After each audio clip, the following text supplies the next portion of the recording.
फिर भी वही साथ के जय, आवाज ही नहीं याद के बोल रहे कि नहीं बोल रहे। अब जय कह रहे कि दे कह रहे, जय समझ में नहीं याद कह रहे, बोलते ही नहीं है। जाना पूरी खाने लग रही। तो कहने का मतलब है कि कभी भी भगवान के भजन में लोभ और कंजूसी बिल्कुल मत करो।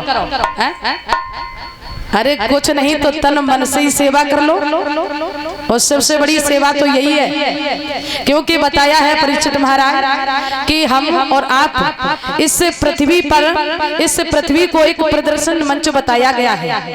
भगवान ने जिस इंसान को पैदा किया, हर इंसान को कोई न कोई काम दे दिया है, और हर व्यक्ति अपने अपने काम में व्यस्त है। तो कितना सुंदर अवसर दिया है।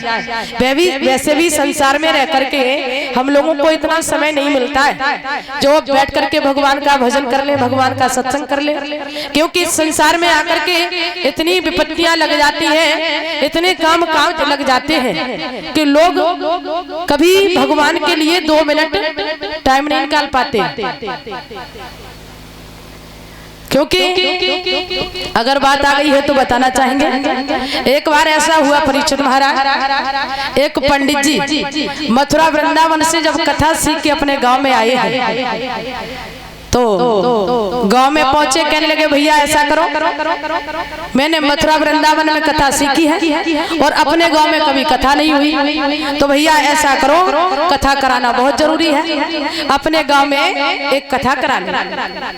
तो उस गांव में सभी किसान व्यक्ति थे। कहने लगे पंडित जी देखो, कथा कराना कोई हंसी खेल नहीं है, वो कथा कराएंगे तो खर्चा भी होगा। कहने लगे पंडित जी ये बताओ, हम कथा तो करा लेंगे, लेकिन तुम तो जानते हो कि मैं एक किसान हूँ और हमारे पास में इतना धन नहीं है, तो पंडित जी मैं तुम्हें एक उपाय बता रहा हूँ। बोले क्या?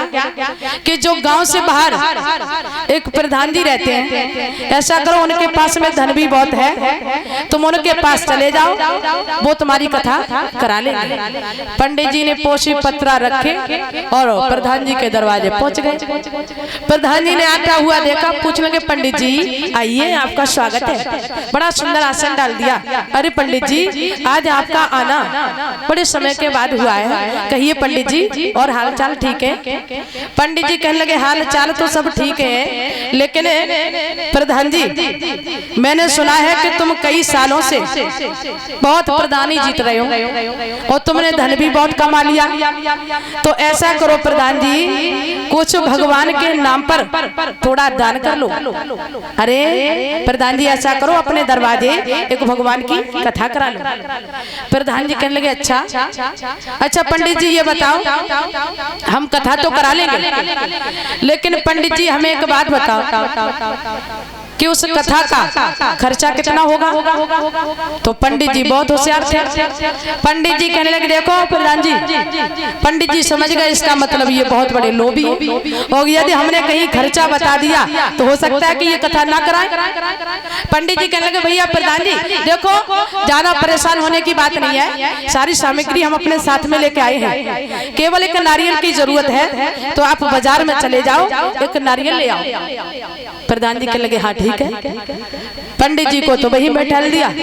प्रधान जी बाजार में पहुंचे और दुकानदार भैया से बोले भैया मैं अपने गांव में अपने दरवाजे कथा कराना चाह रहा हूँ और सारी सामग्री तो पंडित जी अपने साथ में लेके आए हैं, केवल एक नारियल की जरूरत है, तो आप हमें एक नारियल दे दो। दुकानदार भैया ने नारियल निकाला। अब प्रधान जी ने उस नारियल को ले तो लिया, लेकिन लेके खड़े हो गए, सोचने लगे पता नहीं इसकी कीमत क्या होगी। पूछने लगे भैया ये बताओ आपने जो नारियल दिया है इस नारियल की कीमत क्या है? बोले कुछ ज्यादा नहीं, इस नारियल की कीमत केवल 5 रुपए है। प्रधान जी खड़े रहे, नई हिम्मत ने काम किया कि 5 रुपए निकालें और दुकानदार को दे दें। वो कथा कराने जा रहे हैं। कहने लगे भैया, प्रधान जी कहने लगे भैया दुकानदार, हाँ भैया ये 5 वाला नारियल क्या 4 रुपए में नहीं मिल सकता? पंडित जी जैसे ही प्रधान जी की बात सुनी, दुकानदार कहने लगा भैया देखो यदि 5 वाला नारियल 4 रुपए में देंगे तो हमें बहुत घाटा हो जाएगा, इसलिए मैं आपको एक उपाय बता रहा हूँ। बोले क्या? कि हमसे आगे जो इससे भी छोटी दुकान दिखाई पड़ रही है, आप उस दुकान पर चले जाओ, तुम्हें नारियल भी मिल जाएगा, तुम्हारे दोनों काम हो जाएंगे। प्रधान जी कहने लगे अच्छा। 1 रुपए की वजह से प्रधान जी ने उस दुकान को छोड़ा और दूसरी दुकान पर फिर पहुंच गए। कहने लगे भैया ऐसा करो, हमें एक नारियल की जरूरत है तो आप हमें एक नारियल दे दो। दुकानदार भैया ने नारियल निकाला। प्रधान जी पूछने लगे भैया इसकी कीमत क्या? दुकानदार कहने लगा प्रधान जी इसकी कीमत कुछ ज्यादा नहीं, केवल 3 रुपए है। अब तो प्रधान जी और लालच में पड़ गए, सोचने लगे हे भगवान,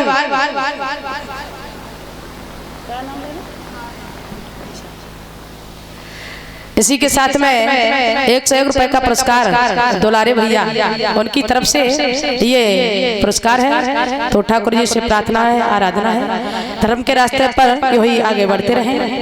बोली वृंदावन में हरि लाल की। प्रधान जी कहने लगे भैया इस नारियल की कीमत क्या है? दुकानदार कहने लगा इसकी कीमत मात्र 3 रुपए है।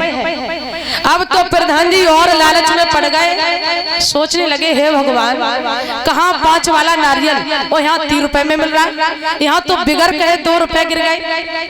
और यदि कहीं 3 वाला नारियल 2 रुपए में मिल जाता तो बहुत अच्छा रहता, कम से कम 3 रुपए तो बचते। प्रधान जी खड़े रहे कहने लगे भैया ये 3 वाला नारियल क्या 2 रुपए में नहीं मिल सकता? दुकानदार बड़ा सीधा साधा भोला वाला था, कहने लगा प्रधान जी देखो अगर 3 वाला नारियल 2 रुपए में देंगे तो हमें बहुत घाटा हो जाएगा, इसलिए प्रधान जी जो हमसे आगे छोटी दुकान दिखाई पड़ रही है आप उस दुकान पर चले जाओ। प्रधान जी ने फिर से उस दुकान को छोड़ा, दूसरी दुकान पर फिर पहुंच गए। कहने लगे भैया ऐसा करो हमें एक नारियल की जरूरत है तो आप हमें एक नारियल दे दो। दुकानदार ने एक नारियल निकाला और प्रधान जी को देने लगा। प्रधान जी कहने लगे भैया ये बताओ, पहले हमें ये बता दो कि इसकी कीमत क्या है? दुकानदार कहने लगा इसकी कीमत कुछ ज्यादा नहीं, केवल 1 रुपए है। अब तो प्रधान जी और चक्कर में पड़ गए, हे भगवान कहाँ 5 वाला नारियल और यहाँ 1 रुपए में मिल रहा है, यहाँ तो बिगड़ कहीं 4 रुपए गिर रहे। अगर कहीं 1 वाला नारियल और फ्री में मिल जाता तो हमारी कथा भी हो जाती और हमारे पैसे भी बच जाते। प्रधान जी खड़े रहे कहने लगे भैया ये बताओ ये 1 वाला नारियल क्या फ्री में नहीं मिल सकता? दुकानदार को क्रोध आ गया। दुकानदार कहने लगे प्रधान जी क्या तुम्हारी बुद्धि तो नहीं खराब हो गई? अरे अगर मैं फ्री में नारियल बांटूंगा तो हमें दुकान करने से फायदा क्या है? प्रधान जी दुकानदार समझ गया कि ये बहुत बड़े कंजूस हैं, बहुत बड़े लोभी हैं। दुकानदार कहने लगे भैया ऐसा करो मैं तुम्हें बहुत बढ़िया उपाय बता रहा हूँ। बोलो क्या? कि जब आप अपने गांव के लिए जाओगे तो खेतों पर एक नारियल का वृक्ष खड़ा है, आप उस नारियल पर चढ़ जाना, तुम्हें नारियल भी मिल जाएगा, तुम्हारे पैसे भी बच जाएंगे, तुम्हारी कथा भी हो जाएगी, दोनों काम हो जाएंगे। प्रधान जी कहने लगे हाँ भैया ये बात तो सही है। अब प्रधान जी ने उस दुकान को भी छोड़ा, आगे बढ़े हैं। नारियल का वृक्ष देखा प्रधान जी ने, किसकी वजह से? लोभ और कंजूसी की वजह से। प्रधान जी उस नारियल पर चढ़ गए और प्रधान जी ने क्या किया कि उस वृक्ष में दोनों पैरों को फंसा लिया। तो देखा होगा परीक्षित महाराज की जो नारियल होता है उसका गंठर बहुत कोमल होता है।